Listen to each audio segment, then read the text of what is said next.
షాపుల నిర్వాహకులు రైతులకు అవసరమైనంత వరకే పురుగు మందులు, యూరియా, రసాయనిక ఎరువులు ఇవ్వాలని వ్యవసాయ శాఖ డిఏఓ శ్రీనివాసరావు అన్నారు. అద్దంకి పట్టణంలోని వాసవి కళ్యాణ మండపంలో బుధవారం అద్దంకి నియోజకవర్గంలో ఉన్న ఫెర్టిలైజర్ షాపుల నిర్వాహకులతో సమావేశాన్ని నిర్వహించారు.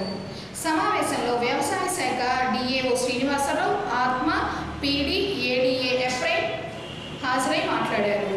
వ్యవసాయ సీజన్ ప్రారంభం కానున్న నేపథ్యంలో డీలర్లు రైతులకు అవసరమైన వరకే పురుగు మందులు, ఎరువులు ఇవ్వాలని, అవసరం లేకపోయినా రైతులకు పురుగు మందులు ఉపయోగిస్తున్నారని, వాటి వల్ల పంట దిగుబడి తగ్గి భూసారం తగ్గే అవకాశం ఉందన్నారు.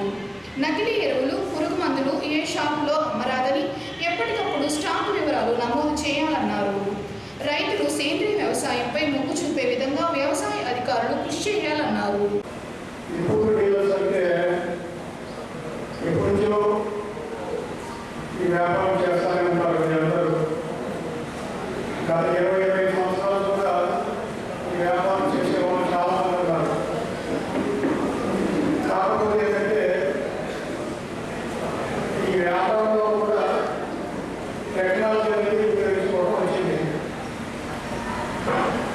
మనకి ఆంధ్రప్రదేశ్లో ఈ సేల్స్ అనేది ఎప్పటికప్పుడు మనం ఎంట్రీ చేసుకోవాలి. మనకు స్టాక్ వచ్చినామంటే మీరు ఎక్నాలజ్మెంట్ చేయాలి. తర్వాత ఈ ప్రాసెస్ ద్వారా మనం ఈ బిజినెస్ని ఎప్పటికప్పుడు 70 మంది స్టాక్ రిజిస్టర్స్ ఇవి ఉండేవి, ఇప్పుడు కూడా ఉన్నాయి. అయినప్పటికీ స్టాక్ రిజిస్టర్ మెయింటైన్ చేస్తున్నప్పటికీ ఈ ప్రాసెస్ మాత్రం తప్పనిసరిగా ఈ సేల్స్ని ఇంప్లాంట్ చేయాలి. ఎందుకంటే జిల్లాకి ఎరువులు కావాలంటే తప్పనిసరిగా ఆన్లైన్లో ఉన్న రిపోర్ట్ ప్రకారం మాత్రమే మనకి ప్రతి జిల్లాకి ఎరువులు ఎక్కడ చేయడానికి కమిషన్ చేయడం జరుగుతుంది. మా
స్వామి దేవస్థానం ప్రతిష్టా మహోత్సవం జరిగింది. శుభముహూర్తంలో ధ్వజస్తంభం విగ్రహ ప్రతిష్ఠ చేసి ప్రత్యేక పూజా కార్యక్రమాలు జరిపారు. కార్యక్రమంలో మాజీ శాసనసభ్యులు BCH Gattaiah, YSRCP party Addanki incharge Ashok Kumar వేరువేరుగా పాల్గొని స్వామివార్లను దర్శించుకొని పూజలు చేయించుకున్నారు. ఈ సందర్భంగా వీరిని కమిటీ సభ్యులు శాల్వా కప్పి సత్కరించారు.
కారు ద్విచక్ర వాహనాన్ని ఢీకొని ఒకరు మృతి చెందిన సంఘటన బుధవారం అద్దంకి మండలం శ్రీనివాస నగర్ వద్ద చోటు చేసుకుంది. హైదరాబాద్ నుంచి అద్దంకి వైపు వస్తున్న కారు ద్విచక్ర వాహనాన్ని ఢీకొట్టడంతో శ్రీనివాస నగర్కు చెందిన పూర్ణచంద్రరావు ఈ ప్రమాదంలో గాయపడగా వైద్యశాలకు తరలించే లోపే మృతి చెందాడు.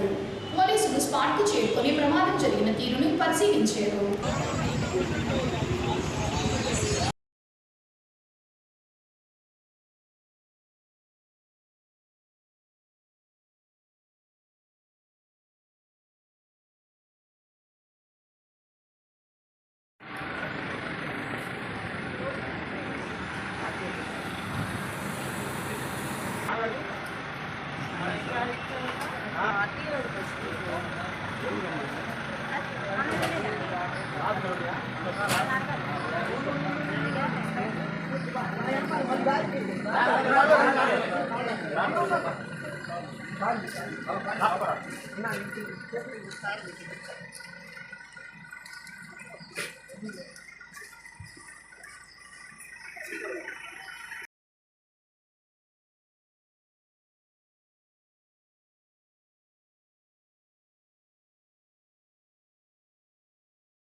ప్రతి మంగళ శుక్రవారాల్లో గ్రామాలలో ఉన్న అంగన్వాడీ కేంద్రంలో కిషోర వికాసం కార్యక్రమాన్ని నిర్వహించనున్నారని అద్దంకి మండల విద్యాశాఖ అధికారి శ్రీనివాసరావు అన్నారు. అద్దంకి మండల పరిషత్ కార్యాలయంలో బుధవారం కిషోర వికాసం కార్యక్రమంపై మండల స్థాయిలో సమావేశాన్ని నిర్వహించారు. సమావేశంలో MRO Sricharan, MPDO Varudini, MEO KV Srinivasarao, MPHO Nageswararao, ICDS సూపర్వైజర్లు హాజరై కిషోర వికాస ప్రోగ్రాం గురించి చర్చించారు. కార్యక్రమం గురించి ఎంఈఓ శ్రీనివాసరావు వివరించారు.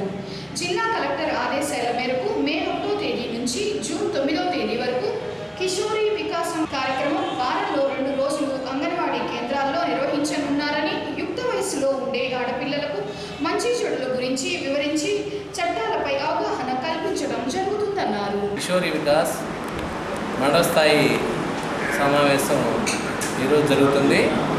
గ్రామ స్థాయిలో ప్రతి అంగన్వాడీ కేంద్రంలో కూడా యూత్కి అవగాహన కల్పించడం ఈ కార్యక్రమం యొక్క ఉద్దేశం. గతంలో ఆడపిల్లలకు సంబంధించిన విషయాలు కేవలం ఆడపిల్లలకే చెప్పేవాళ్ళం. ఉదాహరణకి మెన్స్ట్రల్ హైజీన్ గురించి ఆడపిల్లలకి చెప్పేవాళ్ళం. కానీ మగవాళ్ళకు కూడా చెప్పాల్సిన అవసరం ఉందనేది అధికారులు గుర్తించారు. మగపిల్లలను కూడా పిలిచి ఆ మెన్స్ట్రల్ హైజీన్ గురించి చెప్పడం కానీ, అట్లాగే పెద్దవాళ్ళని, చిన్నపిల్లల్ని, ఆఖరి వృద్ధులను కూడా తీసుకొచ్చి ఈ కార్యక్రమంలో పాల్గొనమని గౌరవ జాయింట్ కలెక్టర్ గారు తెలియజేశారు. ప్రతి గ్రామంలో ఉన్న అందరికీ అన్ని విషయాల మీద అవగాహన కల్పించడం, అంటే ఉదాహరణకు సెల్ ఫోన్ వాడకం ఎక్కువైపోయింది. సెల్ ఫోన్ వాడకం ఎక్కువైపోవడం వల్ల పిల్లల్లో ఆటిజం అనే వ్యాధి వస్తుంది. అట్లాగే పెద్దవాళ్ళలో కూడా మానసిక చైతన్యం తగ్గిపోతుంది, టైం వేస్ట్ ఎక్కువ అవుతుంది, వాళ్ళ వృత్తి మీద కాన్సన్ట్రేట్ చేయలేకపోతున్నారు. అట్లాగే సైబర్ క్రైమ్ గురించి, అట్లాగే ఆరోగ్యానికి సంబంధించి హెల్త్ డిపార్ట్మెంట్ వాళ్ళు చెప్పడం కానీ, విద్య యొక్క ప్రాముఖ్యత గురించి ఎడ్యుకేషన్ డిపార్ట్మెంటు, కెరీర్ గైడెన్స్ గురించి ఎడ్యుకేషన్ డిపార్ట్మెంటు, అట్లాగే చట్టాల గురించి అవగాహన కల్పించడం పోలీస్ డిపార్ట్మెంటు, అట్లా అన్ని డిపార్ట్మెంట్ల వాళ్ళు ఆడపిల్లలకి, మగపిల్లలకి, గ్రామంలో ఉన్న అందరినీ అనుకూలమైన సమయంలో అనుకూలమైన ప్రదేశంలో కూర్చోబెట్టి అవగాహన కల్పించడం ఈ కిషోరి వికాస్ వర్క్షాప్ యొక్క ఉద్దేశం. దీని ద్వారా మానసిక పరివర్తన తెచ్చి అందరూ సన్మార్గంలో నడవాలనే ఉద్దేశం. జీవన నైపుణ్యాలు పెంచడం ద్వారా ఎవరు మోసపోకుండా, ఏ రకంగా చిన్నవాళ్ళు కానీ పెద్దవాళ్ళు కానీ మోసపోకుండా చేయాలనేది కూడా ఈ కార్యక్రమం యొక్క ఉద్దేశం అని తెలియజేస్తుంది. ఐసిడిఎస్ ఆధ్వర్యంలో అన్ని డిపార్ట్మెంట్లు, మండల స్థాయిలో అన్ని డిపార్ట్మెంట్లు ఇందులో ఇంక్లూడ్ అయ్యాయి. గ్రామ స్థాయిలో ప్రతి వారంలో మంగళవారం, శుక్రవారం ఈ ప్రోగ్రామ్ని గ్రామ స్థాయిలో ఉన్నటువంటి 11 నుంచి 18 సంవత్సరాల పిల్లలకి అవగాహన కలిగించాలి. అంతే అవగాహన అంటే అన్ని చైల్డ్ మ్యారేజ్ కావచ్చు, జీవన నైపుణ్యాలు కావచ్చు, అంటే ఇంకా వాడి చదువు గురించి, ఇంకా ఎలా ఉండాలి, ఫోన్ గురించి, అంటే మొత్తం విషయాలు కూడా మనకి ఇచ్చే టాపిక్లు 11 టాపిక్లు ఇచ్చారు. అన్నిటినీ గురించి వాళ్ళకి మనము వివరంగా తెలియజేయాలి. గ్రామ స్థాయిలో ప్రతి ఒక్క అంగన్వాడీ కేంద్రం ఇది కేంద్రంగా చేస్తే ప్రతి అంగన్వాడీ కేంద్రం ప్రతి గ్రామం ఫోన్లు కాకుండా చదువు మీద ధ్యాస, యోగా నుంచి ప్రారంభించుకోవాలి, ఎర్లీగా లేవాలి, ధ్యానం చేసుకోవాలి, తర్వాత పేరెంట్స్కి హెల్ప్ చేయాలి. పేరెంట్స్ హెల్ప్ కాకుండా ఫోన్లు తీసుకొని బయట పిల్లలతో మాట్లాడటం అట్లా కాకుండా ఒక విధానంలో నడవాలి అనేది వాళ్ళకి మనం తెలియజేస్తున్నాం అన్నమాట. వ్యక్తిత్వ వికాసం ఎలా ఉండాలి, ఎలా పెంపుదల చేసుకోవాలి, మంచి బుక్స్ నాలెడ్జ్ని పెంచుకోవాలి, ఇది మనకు తెలిసిన సబ్జెక్ట్ అంతా వాళ్ళకి చెప్పాలి మేడం. మనకి అంటే ఆడవాళ్ళు అంటే ఆడవాళ్ళకి తక్కువ కాదు, మంచి మన దేశ నాయకులు అందరూ ఆడవాళ్ళు, సరోజినీ నాయకులు, ఝాన్సీ లక్ష్మీబాయి అందరి గురించి ఉదాహరణగా వాళ్ళకి మనం చెప్పి వాళ్ళలో మోటివేషన్ స్కిల్స్ని అంటే ఆలోచన విధానాన్ని, వికాసాన్ని, వ్యక్తిత్వ వికాసాన్ని పెంచాలి అని చెప్తున్నారు. చిన్నప్పటి నుంచే కదా వాళ్ళు, ఇప్పుడే కదా మేడం వాళ్ళు ఆలోచన విధానం అనేది మారుతుంది. ఈ దశ నుంచి వాళ్ళు మనం పట్టుకొని వాళ్ళని మంచి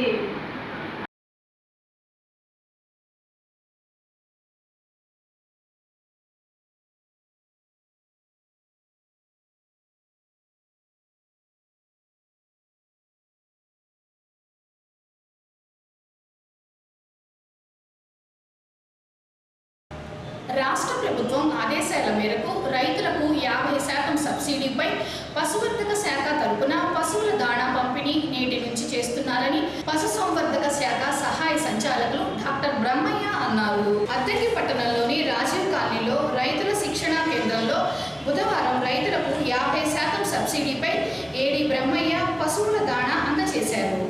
ఈ సందర్భంగా ఆయన మాట్లాడుతూ వేసవి కాలాన్ని దృష్టిలో పెట్టుకొని పశుసంవర్ధక శాఖ తరపున రైతులకు 50% సబ్సిడీపై పశువుల దాణా పంపిణీ చేస్తున్నారని, అద్దంకి, అర్బన్, రూరల్, పంగులూరు మండలానికి కలిపి మొత్తం 14 టన్నుల పశువుల దాణా వచ్చిందన్నారు. కావలసిన రైతులు ఆధార్ కార్డ్, పాల కార్డ్, ఫోన్ నెంబర్ తీసుకొని వచ్చి వివరాలు నమోదు చేయించుకొని తీసుకొని వెళ్లాలని ఏడి బ్రహ్మయ్య తెలిపారు. నమస్కారం అండి, నా పేరు డాక్టర్ కేవీ బ్రహ్మయ్య, పశుసంవర్ధక శాఖ సహాయ సంచాలకులు అద్దంకి. ఈరోజు మనం అద్దంకి ఏరియాలో నుండి అర్బన్ సంబంధించిన రైతులకి మనం పశువుల దానా 50% సబ్సిడీ మీద మనం ఇవ్వడం జరుగుతుంది. ఈ కార్యక్రమాన్ని ఇప్పుడే మనం ప్రారంభించి నిర్వహిస్తున్నాము. కాబట్టి రైతులందరూ కూడా ఈ దానాన్ని వినియోగించుకొని లబ్ధి పొందాలని తెలియజేస్తున్నాను. మొత్తం స్టాక్ ఎంత వచ్చింది? స్టాకు మనకి 7 టన్నులు మనకు అర్బన్కి, 7 టన్నులు వచ్చేసి రూరల్కి వచ్చాయి. రూరల్కి ఆల్రెడీ డిస్ట్రిబ్యూట్ చేసాము. అవి వాళ్ళ సెంటర్స్, సచివాలయ సెంటర్కి డిస్ట్రిబ్యూట్ చేసాము. ఈ 7 టన్నులు మన అర్బన్ ఏరియాలో ఉన్నటువంటి రైతులకి ఈ రోజు నుంచి డిస్ట్రిబ్యూషన్ మొదలుపెట్టాము. Cost sir? Thank you. ఇది దాదాపుగా మనకి 555 రూపాయలు బస్తా పడుతుంది. మనకు subsidy cost 50% subsidy cost, transport ఇవన్నీ ఉంటాయి కాబట్టి వాటికి సంబంధించి మినహాయింపు కూడా తీసుకోవడం జరుగుతుంది.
మంది సభ్యులతో సింగరకొండ వద్ద గత 15 సంవత్సరాల క్రితం 99 అడుగుల అభయాంజనేయ స్వామి విగ్రహం ఏర్పాటు చేశారని అభయాంజనేయ స్వామి విగ్రహ కమిటీ శాశ్వత అధ్యక్షులు గండుపల్లి రామారావు తెలిపారు. అభయాంజనేయ స్వామి విగ్రహానికి రంగులు వేయించేందుకు గాను పనులను బుధవారం కమిటీ సభ్యులు నారికేళము సమర్పించి పూజా కార్యక్రమాలు తదుపరి ప్రారంభించారు.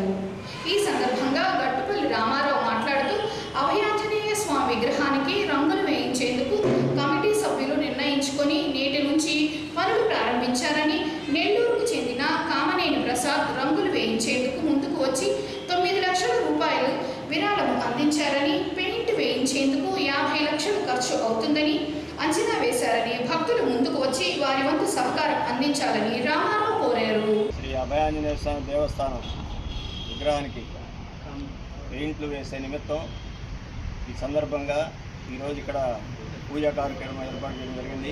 15 సంవత్సరాల క్రితం ఇక్కడ శంకుస్థాపన చేసి 99 మంది సభ్యులతోటి అనుకోకుండా ఒక పెద్ద కార్యక్రమం ఇక్కడ చేయటం జరిగింది. ఆ రోజు ఇక్కడ డెవలప్మెంట్ లేదు, ఇక్కడ అందరికి కూడా తెలుసు. ఈ డెవలప్మెంట్కి నిదర్శనం ఆ రోజు ఈ చుట్టుపక్కల ఎకరం 40 లక్షలు ఉంది, ఈరోజు 10 కోట్లు అయింది. ఇక్కడ ఒక ఊర్లాగా ఏర్పడింది కనుక దాదాపు 15 సంవత్సరాల నాటికి ఇప్పటికి ఎంత డెవలప్ అయిందో ప్రజలందరికీ తెలుసు. కావున మా కమిటీ అందరూ మీటింగ్ చేసుకొని ఈ విగ్రహానికి పెయింట్ లేపించి గుడి మొత్తాన్ని కొత్తదనంగా రీమోడల్ చేయాలని కమిటీ తీర్మానం చేయడం జరిగింది. సుమారు ఒక 50 లక్షల రూపాయల వ్యయంతోటి ఈ కార్యక్రమాన్ని చేయాలని నిర్ణయించుకున్నాం అందరం. ఈ కార్యక్రమాన్ని ఇప్పుడు కనుక పూర్తి చేస్తే ఇంకా 27 దాకా ఈ ట్రస్ట్ని ఏ పని కూడా ఉండదు. భక్తులకు మనం ఏంటంటే 2 విషయాలు. ఒకటి, ఇక్కడ దాదాపు సుమారు ఒక 150 సంవత్సరాల క్రితం వినాయకుడి విగ్రహాన్ని మేము ప్రతిష్ఠ చేయడం జరిగింది. ఆ వినాయకుడిని ఏ కోరిక కోరుకున్నా కూడా చాలామందికి ఫలితాలు ఇచ్చి ముందుకు రావడం జరిగింది. రెండోది, ఈ రవ్వ వేసే విగ్రహానికి పెయింట్లు మన ఆల్ ఇండియాలోనే అద్దంకి విగ్రహానికి పెయింట్లు అంటే సపరేట్గా ఉండేటట్టుగా ప్లాన్ చేసి ఆల్రెడీ డెమో కూడా నమూనా విగ్రహానికి వేయటం జరిగింది. భక్తులు వచ్చి చూడొచ్చు. భక్తులకు మనం ఏంటంటే చందాలు ఎప్పుడైనా ఇస్తారు, ఇప్పుడు మీరు ఇచ్చే ప్రతి రూపాయి ఆ విగ్రహానికి పెయింట్లకి వాడతాము. ఇంకా లైఫ్లో అడిగేది కూడా లేదు చందాలు. నెల్లూరు వాసి కామినేని ప్రసాద్ గారు అని మనకు అసలు పరిచయం లేని వ్యక్తి. ఆయన హైదరాబాద్ పోతూ వస్తూ ఇక్కడ విగ్రహం దగ్గర ఆగి వాళ్ళందరూ వాళ్ళు కోరికలు తీరి ఈ విగ్రహానికి పెయింట్ల నిమిత్తంగాను ఒక 9 లక్షల రూపాయలు అనౌన్స్ చేయడం జరిగింది. ఆయనకి మనస్ఫూర్తిగా అభినందనలు తెలుపుతున్నాం. కమిటీ తరఫున పెయింట్ల నిమిత్తం ఇచ్చే చందాలు 50,000 పైన ఇచ్చే దాత 2 శిలాపలక మీద ఒక పేరు రాస్తాము. 50,000 లోపు అయితే రసీదు ఇస్తాము. కనుక ప్రతి ఒక్కరు కూడా ఆంజనేయ స్వామి విగ్రహానికి పెయింట్లో నేను పాత్రను అవ్వాలనుకుంటే 1000 కానీ 5,000 కానీ ఎంతనా కానీ బలవంతం లేదు. దీంట్లో సిద్ధా వెంకటేశ్వరరావు గారి సారథ్యంలో గట్టుపల్లి రామారావు గారు తీసుకున్న చొరవతోటి 2011వ సంవత్సరంలో ప్రారంభమైనటువంటి ఈ అభయాంజనేయ స్వామి విగ్రహ కార్యక్రమం అనేది నిర్విఘ్నంగా 2014 కల్లా పూర్తి చేసుకొని ప్రతిష్టా కార్యక్రమాలన్నీ పూర్తి చేసుకున్నాము. ఇక్కడ ఉన్న ప్రతి ఒక్కరూ కూడా పేరు పేరున, ఎందుకంటే పేర్లు చదవాలంటే మనం 100 మంది సభ్యులు ఉన్నాము, పేరు పేరున కూడా ప్రతి ఒక్కరికి కూడా కమిటీ తరఫున ధన్యవాదాలు తెలియజేస్తున్నాము. ప్రతి ఒక్కరి సహకారంతో ఈ కళ నెరవేరింది. 12 సంవత్సరాల తర్వాత మళ్ళీ ఇంకొక చిన్న కార్యక్రమం ఎందుకు పెట్టుకోవాల్సి వచ్చింది అంటే, పెయింట్స్ కానీ ఇవన్నీ కూడా కొంత వెలవడం కానీ ఉన్న రూపు కొంత తగ్గడం వలన మళ్ళీ దీన్ని కొంత మార్పులు చేయాలన్న ఉద్దేశంతో సుమారుగా 40 నుంచి 50 లక్షల రూపాయల ఖర్చుతో కూడినటువంటి కార్యక్రమాన్ని ప్రారంభించాము. భక్తులందరూ కూడా ఈ కార్యక్రమంలో పాల్గొనుకోవాల్సిందిగా ఆహ్వానిస్తున్నాము. 50,000 రూపాయలు పైబడిన ఇచ్చినటువంటి వాళ్ళందరి పేర్లు కూడా శిలాఫలకం వేయాలని కూడా కమిటీ నిర్ణయం తీసుకున్నది. ఈ జరిగే కార్యక్రమంలో స్వామివారికి పెయింట్స్ వేయడంతో పాటు ఉన్నటువంటి రూములు కానీ ఫంక్షన్ హాల్ కానీ వీటన్నిటినీ కూడా చక్కగా పెయింట్స్ వేసి ఒక కొత్త రూపు తేవాలన్న నిర్ణయం తీసుకున్నాము. ఆ నిర్ణయంలో మీరంతా కూడా భాగస్వాములు అవుతారని కోరుకుంటున్నాను.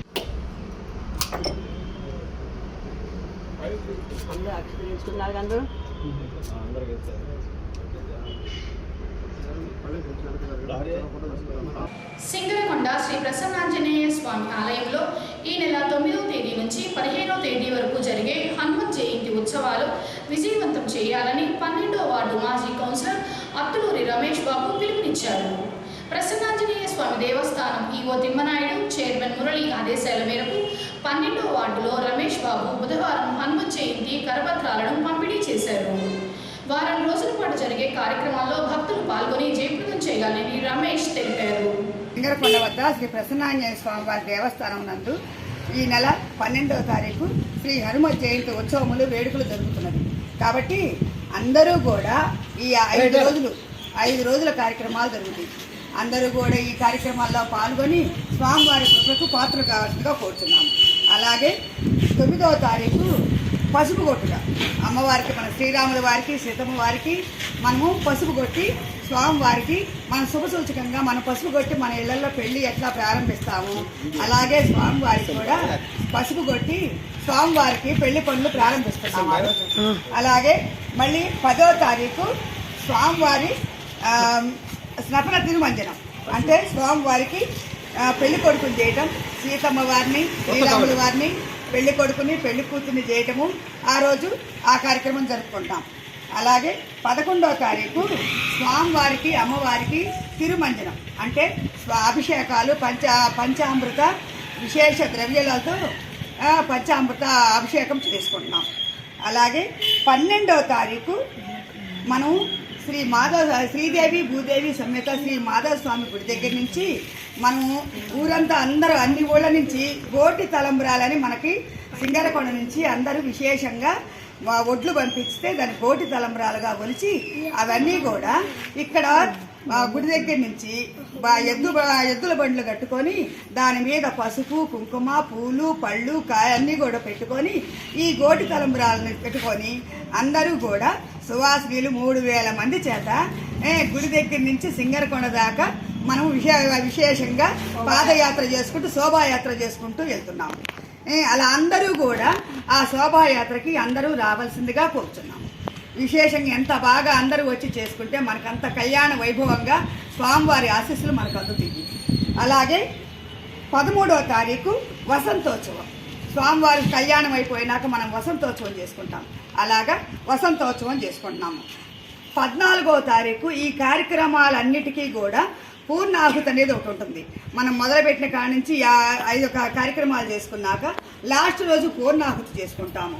కాబట్టి ఈ పూర్ణాహుతి ఆ రోజు చేసుకుంటున్నాము.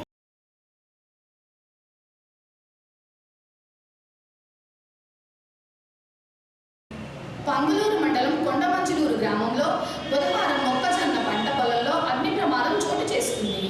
ప్రమాదవశాత్తు మొక్కజొన్న పంట పొలంలో నిప్పురవ్వలు పడి పొలంలో ఉన్న మొక్కజొన్న కట్టెలు కాలి బూడిదయ్యాయి. సమాచారం అందుకున్న ఫైర్ సిబ్బంది సంఘటన జరిగిన ప్రాంతానికి చేరుకొని మంటలను అదుపు చేశారు.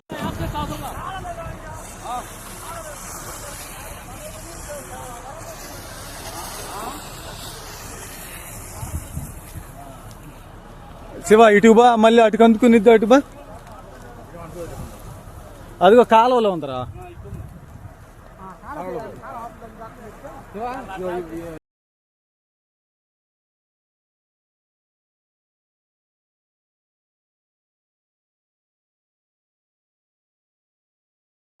అద్దంకిలోని పుట్టనరాజు కళాక్షేత్రంలో బుధవారం పుట్టనరాజు పుల్లయ్య రామలక్ష్మణుల విశిష్ట సాహిత్య పురస్కార కార్యక్రమాన్ని నిర్వహించారు. 2026కు సంబంధించిన పురస్కారం ప్రముఖ కవి ఎంవిఎస్ శాస్త్రికి శ్రీరామచంద్రమూర్తి దంపతులు కలిసి ప్రదానం చేశారు. పురస్కారం క్రింద 5,000 రూపాయల నగదు జ్ఞాపికను అందజేశారు.